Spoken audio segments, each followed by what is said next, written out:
രാജ്മോഹൻ ഉണ്ണിത്താന്റെ തെരഞ്ഞെടുപ്പ് പ്രചാരണത്തിന് തുടക്കം കുറിച്ച പാണക്കാട് സെയ്ദ് ഹൈദരലി ശിഹാബ് തങ്ങൾ ഇന്ന് കാഞ്ഞങ്ങാട് നടന്ന ഐക്യജനാധിപത്യ മുന്നണി കാസർഗോഡ് പാർലമെന്റ് നിയോജക മണ്ഡലം തെരഞ്ഞെടുപ്പ് കമ്മിറ്റി രൂപീകരണ കൺവെൻഷൻ മുസ്ലിം ലീഗ് സംസ്ഥാന അധ്യക്ഷൻ പാണക്കാട് ഹൈദരലി ശിഹാബ് തങ്ങൾ ഉദ്ഘാടനം ചെയ്തു. സ്വന്തം സ്ഥാനാർത്ഥിയുടെ ഭൂരിപക്ഷത്തേക്കാൾ സഖ്യകക്ഷിയുടെ സ്ഥാനാർത്ഥിയുടെ ഭൂരിപക്ഷം വർദ്ധിപ്പിക്കുന്നതിനാണ് താൻ പ്രാധാന്യം നൽകുന്നതെന്ന ബാഫക്കി തങ്ങളുടെ വാക്കുകൾ ഹൈദരലി ശിഹാബ് തങ്ങൾ ഓർമ്മിപ്പിച്ചു. നമ്മുടെ മർഹൂം സയ്യിദ് അബ്ദുറഹ്മാൻ ബാഫക്കി തങ്ങൾ അദ്ദേഹം പറയുകയുണ്ടായി, സ്വന്തം സ്ഥാനാർത്ഥികളുടെ ഭൂരിപക്ഷത്തേക്കാൾ സഖ്യകക്ഷി സ്ഥാനാർത്ഥികളുടെ ഭൂരിപക്ഷം വർദ്ധിപ്പിക്കുന്നതാണ് ഞാൻ പ്രാമുഖ്യം നൽകുന്നതെന്ന നമ്മുടെ പ്രിയപ്പെട്ട നേതാവ് ബാഫക്കി തങ്ങളുടെ ആ പഴയ പ്രഖ്യാപനം നമുക്ക് ഒരിക്കലും മറക്കാൻ സാധിക്കുക മാതൃകയാണ്. കേരളത്തിലെ 20 ലോക്സഭാ മണ്ഡലങ്ങളിലും മുസ്ലിം ലീഗിന്റെ സ്വന്തം സ്ഥാനാർത്ഥികളാണ് മത്സരിക്കുന്നതെന്ന ബോധത്താൽ അവരുടെ വൻ ഭൂരിപക്ഷത്തോടെയുള്ള വിജയത്തിന് ഓരോ മുസ്ലിം ലീഗുകാരനും മുന്നിട്ട് ഇറങ്ങണമെന്ന് ഞാൻ ഈ സന്ദർഭത്തിൽ എല്ലാവരെയും അറിയിക്കുന്നു. പ്രതിപക്ഷ നേതാവ് രമേശ് ചെന്നിത്തല മുഖ്യപ്രഭാഷണം നടത്തി. ഇത്തവണ നാം എല്ലാവരും കൂടി ഒറ്റക്കെട്ടായി ഒരുമിച്ച് പ്രവർത്തിച്ചാൽ ഈ കാസർഗോഡിന്റെ ചുവന്ന മണ്ണ് ത്രിവർണ്ണ മണ്ണാക്കി മാറ്റാൻ, പച്ച മണ്ണാക്കി മാറ്റാൻ നമുക്ക് സാധിക്കുമെന്ന കാര്യത്തിൽ സംശയമില്ല. കാസർഗോഡെ ജനങ്ങൾ അത് ആഗ്രഹിക്കുന്നു. ആ ഒരു മാറ്റത്തിന് വേണ്ടി ആഗ്രഹം ജനങ്ങൾ ഇവിടെ പ്രകടിപ്പിക്കുന്നു. സിറ്റിംഗ് MP കരുണാകരൻ എന്തുകൊണ്ട് മത്സര രംഗത്ത് നിന്ന് ഒളിച്ചോടി എന്നെല്ലാവർക്കും ബോധ്യമുള്ള ഒരു കാര്യമാണ്. ഇവിടെ CMPയുടെ നേതാവ് ചൂണ്ടിക്കാണിച്ച പോലെ പാർലമെന്റിലെ CPMന്റെ ലീഡർ കരുണാകരൻ മത്സര രംഗത്ത് നിന്ന് ഒളിച്ചോടിയത് എന്തിന്? എല്ലാ സിറ്റിംഗ് MPമാർക്കും സീറ്റ് കൊടുത്തു. അദ്ദേഹത്തിന് സീറ്റ് കൊടുക്കാതിരുന്നത് തന്നെ CPMന്റെ പരാജയ ഭീതിയുടെ ഏറ്റവും വലിയ ഒരു ഉദാഹരണമാണ്. ഏതായാലും പശുവിനെ തൊഴുത്തു മാറ്റി കെട്ടിയത് കൊണ്ട് ഒരു പ്രയോജനം ഉണ്ടാകാൻ പോകുന്നില്ല എന്നുള്ളതാണ് സത്യം. CPM is singing and we will also sing along with it.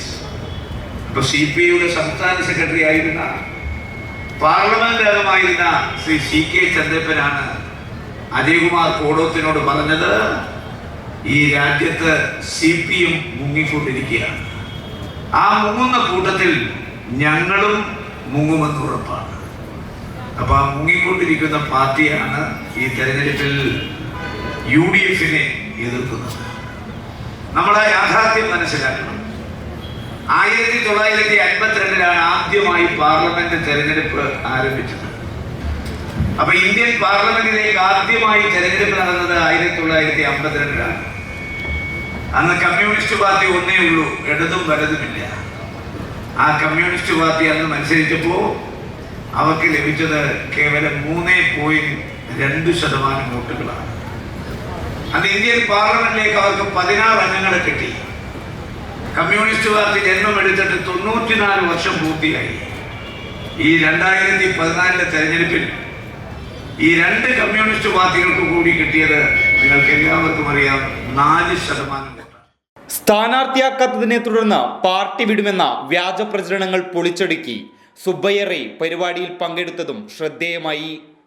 Indian national Congress അക്രമ രാഷ്ട്രീയത്തിനെയും വർഗീയതയും ഒരേ സ്വരത്തിൽ തള്ളി പറയുന്ന മഹാപ്രസ്താവനയാണ്.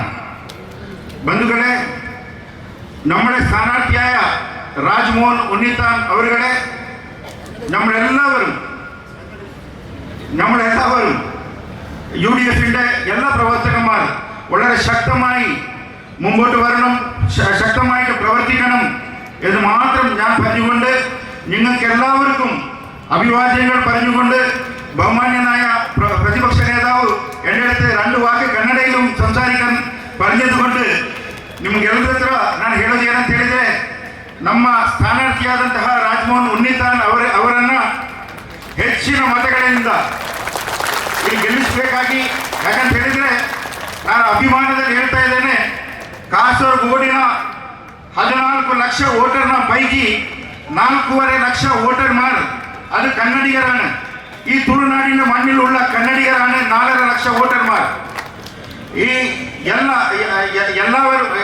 ಕನ್ನಡಿಗರು ಈ ನಮ್ಮ ಸ್ಥಾನಾರ್ಥಿಯಾದಂತಹ ರಾಜಮೋಹನ್ ಉನ್ನಿತನ್ ಅವರನ್ನ ಗೆಲ್ಲಿಸಬೇಕಾಗಿ ಮಾತ್ರ ಕೇಳಿಕೊಂಡು UDF ജില്ലാ ചെയർമാൻ MC കമറുദ്ദീൻ അധ്യക്ഷത വഹിച്ചു. UDF ജില്ലാ general convener A Govindan Nair, DCC president Hakeem Kunnil, KPCC secretary Neelakandan, Muslim League ജില്ലാ general secretary A Abdurahman, treasurer Kallatra Mahin Haji തുടങ്ങിയ നേതാക്കൾ പരിപാടിയിൽ സംബന്ധിച്ചു. ന്യൂസ് ഡെസ്ക് ബിഗ് 14.